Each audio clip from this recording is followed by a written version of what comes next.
네, 안녕하세요. 반갑습니다. 노무사 단계 유쾌한 노동법 임재진 노무사입니다. 근로기준법 그 녹음 파일을 만들어서 올려드리느라고 그 조문 녹음을 제가 주요 조문 판례 리마인드 이 짤막한 강의는 정말 오랜만에 올려드립니다. 이 강의도 틈틈이 제가 만들어서 복습하실 수 있게끔 부담 없이 뭐 그런 시간들을 가지실 수 있게끔 제가 만들어 드리도록 하겠습니다. 제가 방금 물을 먹었더니 이상하게 혀가 꼬였어. 물을 먹으면 혀가 더 풀려야 되는데 오늘 날씨가 굉장히 좋아요. 자, 그러면 근로 내용과 무관한 다른 사정에 의한 차별이다. 자, 이 스타일러스 펜으로 한번 해볼게요. 근로 내용과 무관한 다른 사정에 의한 차별, 다른 사정에 따른 차별, 차별을 하긴 하는데 근로 내용과 무관한 다른 사정을 들고 차별하는 거예요. 이게 뭔 말이지? 제가 강의 교재로 쓰고 있는 신통합 노동법 교재 그대로 스캔 떠서 편안하게 보실 수 있게끔 제가 읽어드리면서 가볍게 편안하게 읽어드리면서 꼭 기억하셔야 되는 내용들 강조해서 말씀드리도록 하겠습니다. 화이팅입니다. 국립대학교가 전업 강사와 비전업 강사 간에 강사료를 달리 지급한 것이 차별에 해당하느냐? 전업 비전업 강사와 전업 강사. 왜 그랬을까? 재정이 좀 힘들었나? 예를 들어서 전업 강사에게는 강의 시간당 1시간당 10만 원을 줬다면 이 비전업 강사에게는 예를 들어서 1시간당 6만 원만 이렇게 계산을 해서 준 거예요. 왜 그랬을까? 이것이 차별에 해당하는지에 대해 최근 판례는 다음과 같이 판시하였다. 요 최근 판례 2019년 판례예요. 어마어마하게 최근이죠. 자, 깔끔하게 지우고 그러면 한번 올라가도록 하겠습니다. 이렇게 해서 근로기준법 제6조 꼭 기억하셔야 되죠. 차별과 관련돼서 나오면 근로기준법 제6조는 차별적 처우를 금지하고 있는데, 그렇죠, 차별적 처우란 답안을 쓰실 때 이 문구가 꼭 들어가셔야 돼요. 사용자가 근로자를 임금 그 밖의 근로조건 등에서 합리적인 이유 없이, 합리적인 이유가 있다면 상관없겠지만 합리적 이유 없이 불리하게 처우하는 것을 의미한다. 이게 차별적 처우예요. 그렇다면 차별적 처우가 없는 경우란 뭐냐? 이것도 반드시 답안지에 박아주셔야 되죠. 합리적인 이유가 없는 경우라 함은 근로자가 제공하는 근로의 내용을 종합적으로 고려했을 때 달리 처우할 필요성이 인정되지 않거나 달리 처우할 필요성이 전혀 인정이 되지 않아, 또는 그렇거나 달리 처우를 해도 그러한 경우에도 그 처우하는 방법, 정도 등이 적정하지 아니하는 경우 그러지 말아라, 이 말씀이시죠. 요 문구 그대로 갖다가 쓰셔야 됩니다. 판례, 최근 판례 2019년 판례 맞죠? 자, 그 다음에 지우고, 또한 요것도 쓸 수 있으면 굉장히 좋죠. 요것도 동일가치 노동 동일임금 원칙을 규정하고 있어요. 이게 우리 법률에 나와 있으니까 써 주실 수 있으면 암기하셔서 꼭 써 주시기를 제가 부탁드립니다. 남녀고용평등법은 동일가치 노동 동일임금 원칙을 규정하고 있는데, 그렇다면 동일가치 노동이란 건 뭐냐? 동일임금을 지급해야 되는 기준이 되는 동일가치, 가치가 동일한 동일가치 노동이란 건 뭐냐?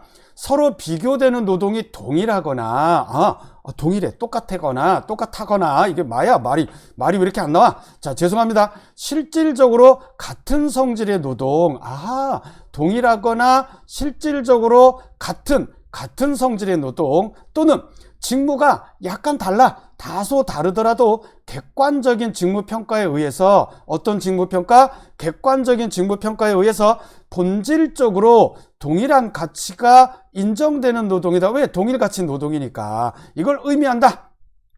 동일가치 노동인지 여부는 직무 수행에서 요구되는 기노책작, 이렇게 기노책작 이렇게 외우시면 좋습니다.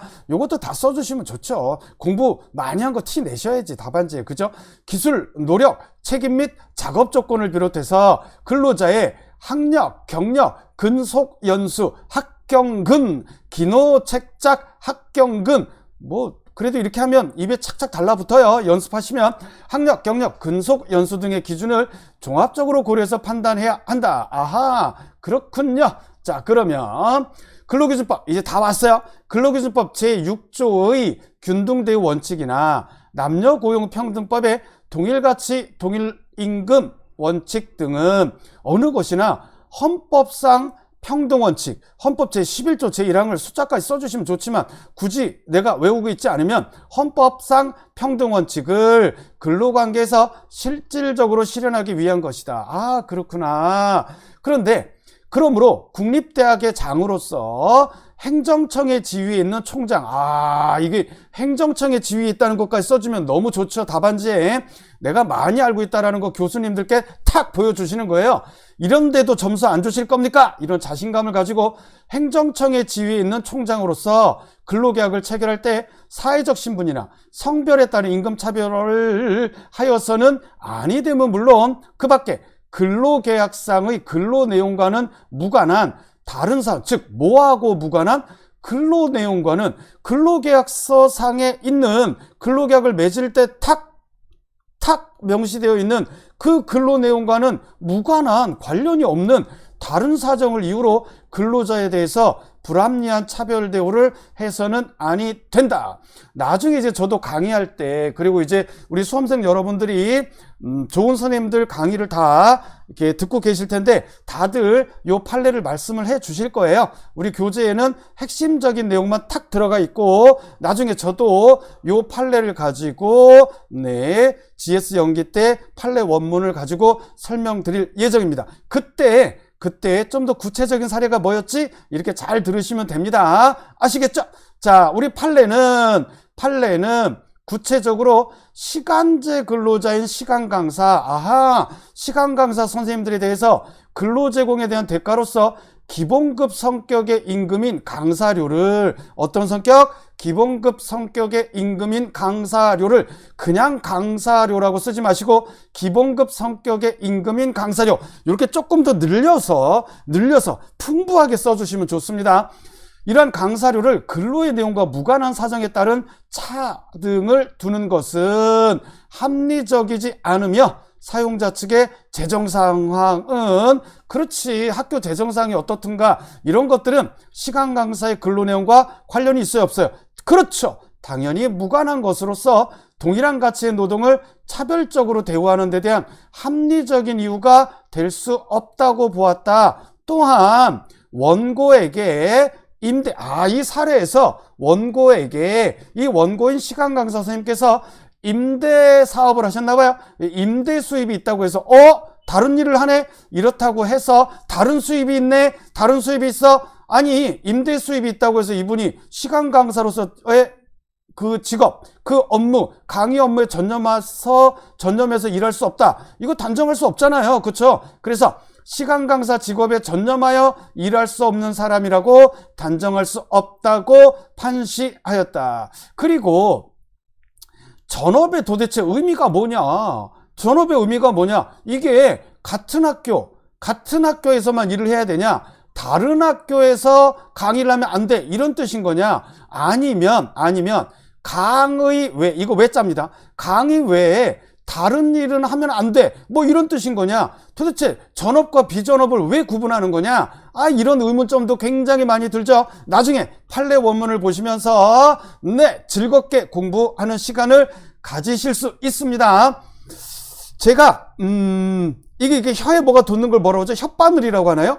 어저께 우리 동문회 선배님들이랑 즐겁게 체육대회 하고, 기분 좋게 뒤풀이도 하고, 피곤해서 혓바늘이 돌아서, 거봐요. 발음이 안 되잖아요. 혓바늘이 돋아서, 혀가 좀 아픈 관계로 발음이 조금 더 많이 꼬였습니다. 죄송합니다. 자, 그러면 오늘도 불꽃처럼 살아내시고, 내가 포기하지 않으면 내가 바라는 날은 반드시 온다! 라는 확신으로 이겨내시기 바랍니다. 감사합니다. 유쾌한 노동법 임재진 노무사였습니다. 화이팅!